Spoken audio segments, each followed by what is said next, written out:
Dipersembahkan oleh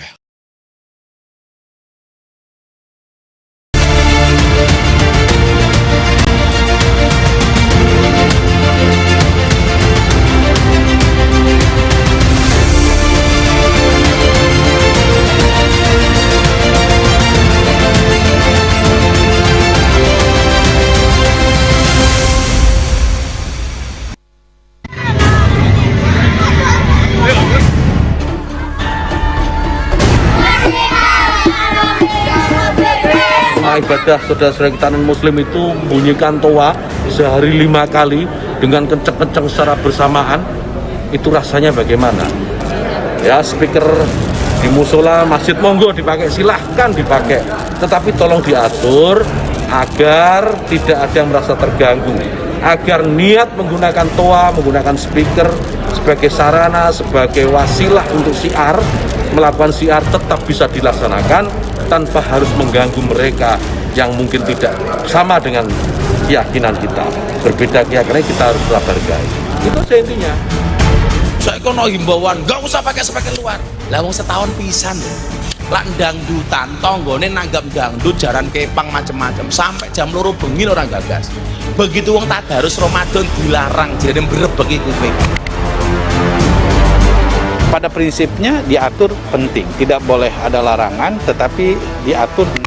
Jangan sampai misalnya kita mengadu toa gitu ya, atau mengadu pengeras suara sehingga substansi dari panggilan azannya sendiri malah menjadi kehilangan maknanya gitu. Sekarang cobalah dibuat praktek oleh Kementerian Agama ya, tempat-tempat yang selama ini banyak keluhan ya, coba muadzinnya diganti dan kornya dan yang baca selawatnya diganti dengan orang yang betul-betul profesional gitu. Saya kira akan berbeda hasilnya. Terima kasih.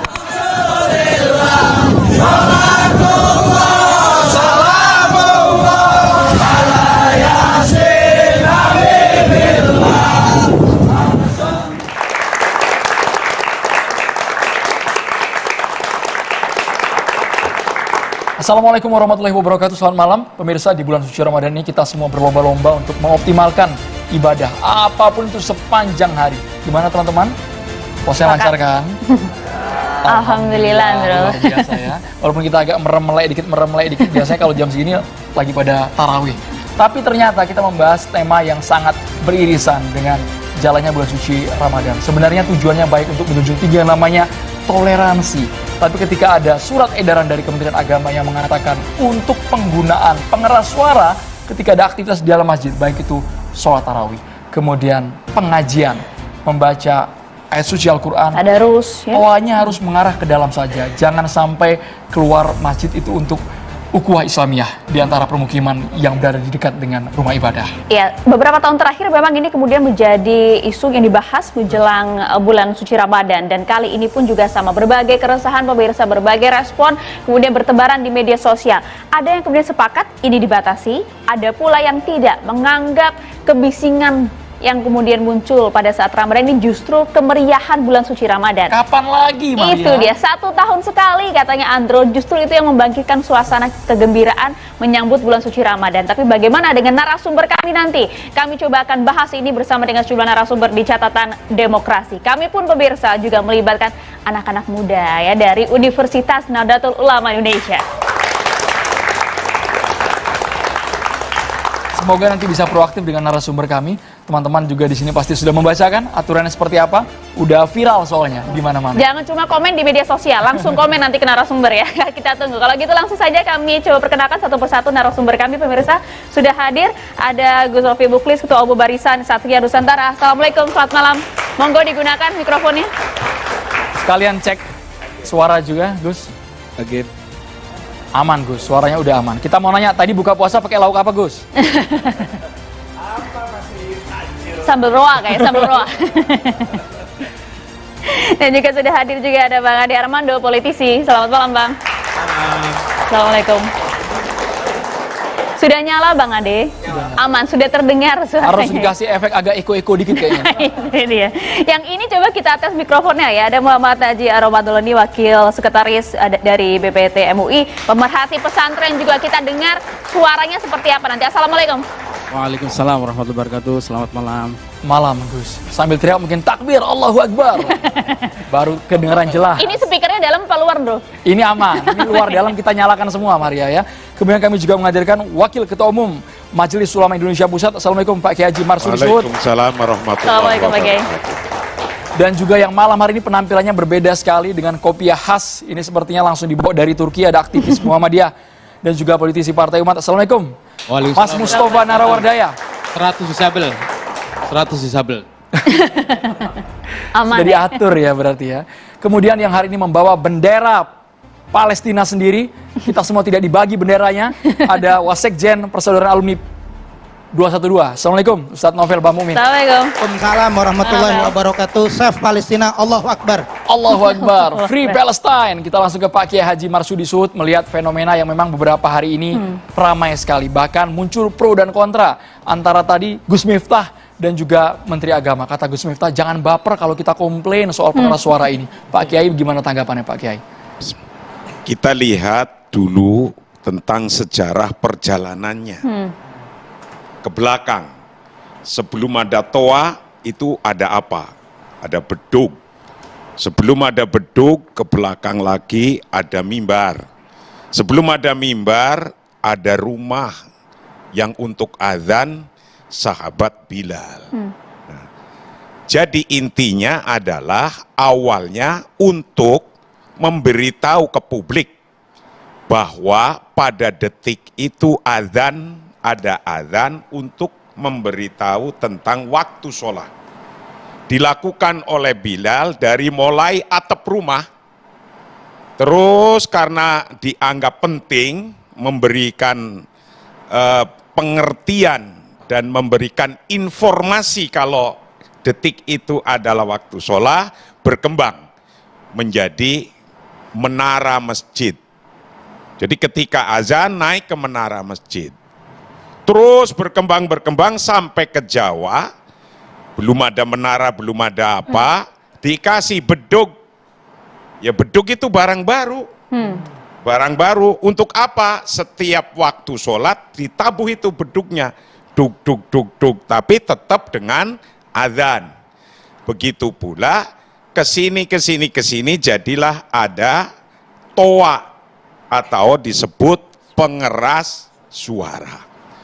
Lah, perkembangan yang terus menerus dijalankan itu menjadi budaya, menjadi uruf sebutannya, uruf atau adah. Uruf atau adah itu al-adah hiya fikrah wa du'ahan nas fi dhihnih wa karroroha marot terus bahwa culture budaya adalah berangkatnya dari satu pikiran bisa ajaran. Kalau ini berangkatnya dari sebuah ajaran untuk memberitahu publik tentang waktu sholat awalnya.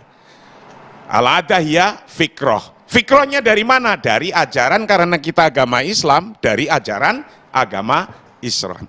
Yang wadu'ahan nas fi dhihni, yang itu sudah cep di hatinya manusia, yang wakaroroha aksar marot yang sudah terus diulang sampai sekarang sudah menjadi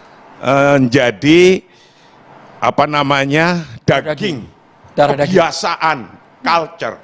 Lalu pertanyaannya, yang sudah membudaya, yang budaya ini adalah munculnya dari ajaran, dari fikroh, kemudian akan dirubah. Bolehkah ini? Dalam konteks ilmu fikih, taghayyurul ahkam bitaghayyuril azminah wal amkinah. Ini konteksnya. Bisa itu, hukum itu berubah karena perjalanan waktu. Perjalanan beda tempat saja, hukum bisa beda. Beda waktu juga, hukum bisa beda. Nah, sekarang saya masuk di konteks toa. Rumah saya di Kedoya, saya ada pesantren di Kedoya, Jakarta Barat. ada masjid di situ yang sudah lebih dulu daripada orang-orang sekarang di situ. Karena dari masjid ini dari zaman Belanda. Adzan biasa saja, keras biasa saja. Orang yang datang ke situ, non-muslim sekarang sudah banyak di sekelilingnya. Malah pada ngontrak di depan masjid, biasa saja. Nah, yang semacam ini ketika biasa sudah, berarti tidak ada gangguan. Nah, tapi ada satu tempat kemungkinannya, bisanya Menteri Agama melakukan taghayyurul ahkam ini, merubah satu hukum menjadi hukum yang lain, mungkin ada yang komplain, atau yang tidak baik, atau yang kurang tepat, atau yang kurang enak merasakannya. Jam 4 pagi, itu sudah Allahu Akbar, itu mungkin merasa terganggu. Nah, ketika merasa terganggu, di satu tempat tidak merasa terganggu, di tempat lain bisa merasa terganggu, atau bahkan di tempat yang seluruhnya muslim, siapa yang terganggu? Kan nggak ada yang terganggu. Nah, mungkin ketika ada yang satu tempat merasa terganggu, ya saya yakin kekhususan sholat pun bukan karena adzannya yang keras. Ketika ditaruh di dalam ya boleh-boleh saja.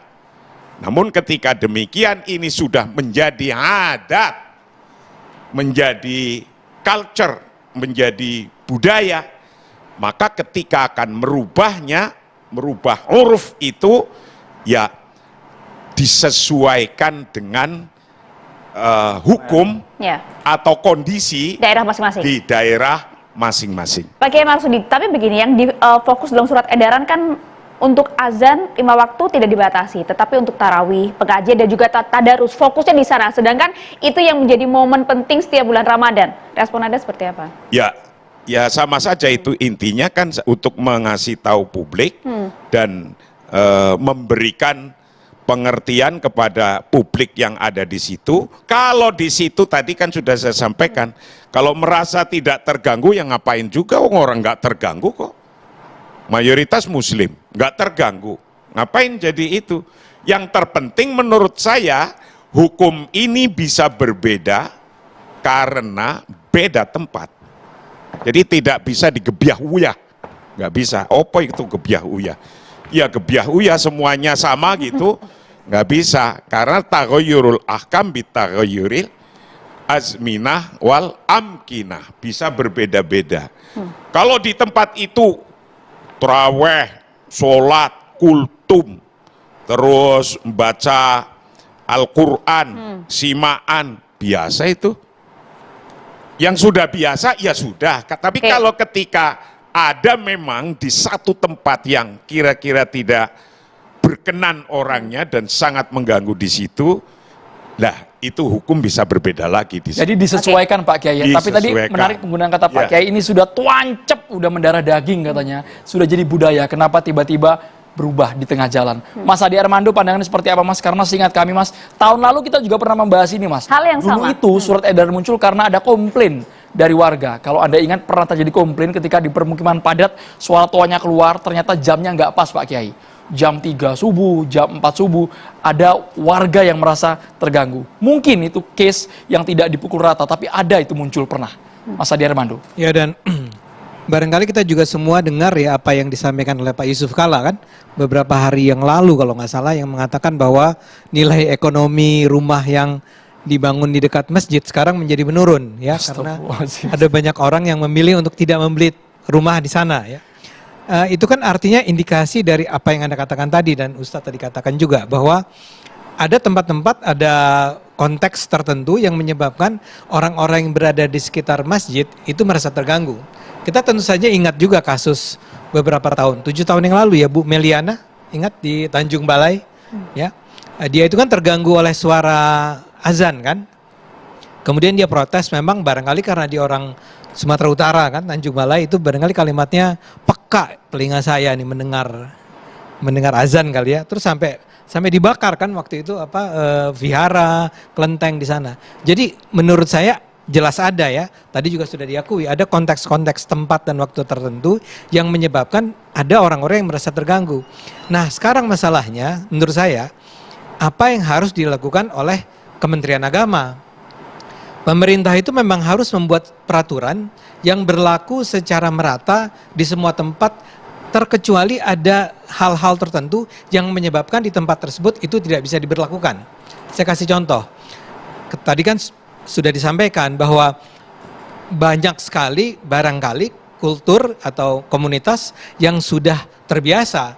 Jadi justru sepi dia rasanya kalau tidak ada rame-rame ya taruhlah sekarang bulan Ramadan Tadarusan, ceramah. Enggak, yang pagi-pagi jam Sahur. apa itu namanya ya? SOTR, sahur on the road. Sahur on the road. Ya nggak pakai on the road lah, tapi sahur gitu ya.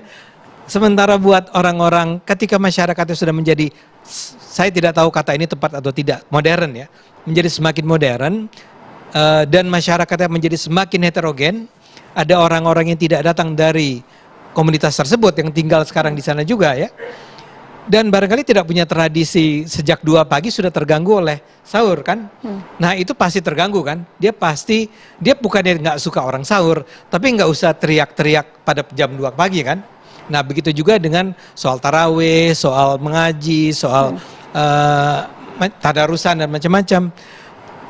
Tidak semua orang merasa nyaman dengan suara tersebut. Itu harus diakui. Ya, karena itulah kemudian saya rasa Kementerian Agama merasa perlu untuk bersikap. Hanya saja Kementerian Agama itu harus mengambil sikap yang paling basic, paling general, berlaku untuk semua pihak. Bahwa ada daerah-daerah tertentu yang kemudian menyatakan kami nggak bisa terima tuh aturan tersebut, ya itu urusan berikutnya. Tapi memang pemerintah harus mengeluarkan peraturan yang bisa melindungi sebanyak mungkin masyarakat dari gangguan-gangguan tanda petik ya, gangguan semacam itu. Karena itu saya merasa bahwa apa yang dilakukan oleh Kementerian Agama saat ini dan seperti juga sudah disetujui oleh banyak pihak, termasuk oleh tentu saja Pak Yusuf Kalla dan macam-macam lainnya, adalah sesuatu yang sangat masuk di akal. Sesuatu yang memang tujuannya adalah dalam rangka melindungi sebanyak mungkin masyarakat dari kemungkinan adanya gangguan yang sebetulnya tidak diperlukan pada saat Ramadan ini. Oke, Bang Ade, tapi artinya begini, aturan ini kemudian menurut Anda pantas tidak sih kemudian diberlakukan dipukul rata untuk semua daerah begitu? Anda sendiri merasa terganggu nggak sih sebenarnya Bang Ade? Saya termasuk orang yang justru turut membangun masjid di dekat rumah saya. Nggak jauh jadi ya. Tapi memang tadi kan dikatakan, nggak semua masjid bisa disamaratakan. Masjid di rumah perumahan saya itu, masjid yang santun. Jadi suaranya tuh nggak pernah mengganggu. Yang kayak gimana tuh? Nggak, artinya azan sih azan. Tapi kan nggak ada, misalnya saya gambarkan saja, tidak jauh dari rumah saya, ada pemukiman lain. Itu saya mendengar ada orang-orang yang merasa terganggu dengan keriuhan yang datang dari masjid tersebut. Yang saya nggak bisa komentari karena saya tidak berada di sana. Nah, kalau Anda tanyakan, saya nggak tahu, Anda nggak pernah tahu bahwa ada masjid yang bisa mengganggu ya suaranya. Saya tanya Anda kan nanya tadi.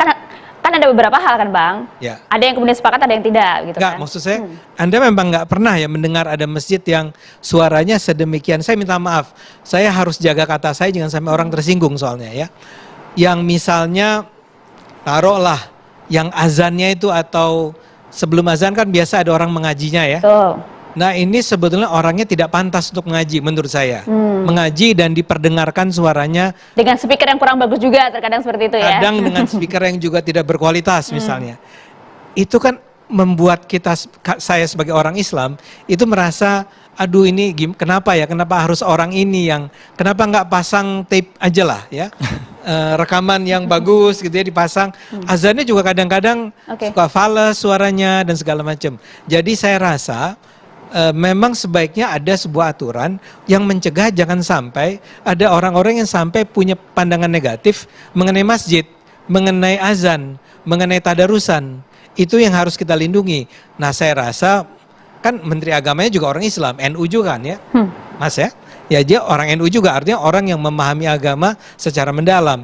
Saya rasa dia merasa cara terbaik saat ini, dan mungkin tahun lalu, dan mungkin tadi Bapak bilang dari tahun 78 sudah ada sebenarnya aturannya mengatakan bahwa jangan sampai masjid yang seharusnya Islam itu kan harusnya membawa rahmatan lil alamin, membawa rahmat bagi sekalian alam, bukan hanya kepada umat Islam saja, bukan hanya pada mereka yang percaya saja, tapi pada banyak orang. Janganlah sampai masjid yang harusnya di mana kita mendengar orang mengaji dengan berkualitas, dengan indah, itu terganggu oleh hadirnya berbagai masjid lain yang tadi itu, yang tidak ada proses seleksi yang baik tentang siapa yang boleh mengaji, siapa yang boleh berazan, dan kemudian itu diperdengarkan dengan suara yang luar biasa keras ke banyak orang, dan itu membawa efek yang menurut saya negatif terhadap Mas Ade, efek negatif ini kan penilaian subjektif dari masing-masing orang ya Mas ya. Meskipun tujuannya adalah syiar keagamaan di bulan suci Ramadan lagi Mas. Sebenarnya dalam edaran ini kami nggak tahu sama sekali apakah ada sanksi atau ada aturan tertulis, karena sifatnya hanya sebatas bauan. Tindak lanjutnya seperti apa ke depannya? Sesaat lagi mungkin ditanggapi oleh para ustadz kiai yang hadir di meja tata demokrasi bersama kami. Mohon maaf kurang minum.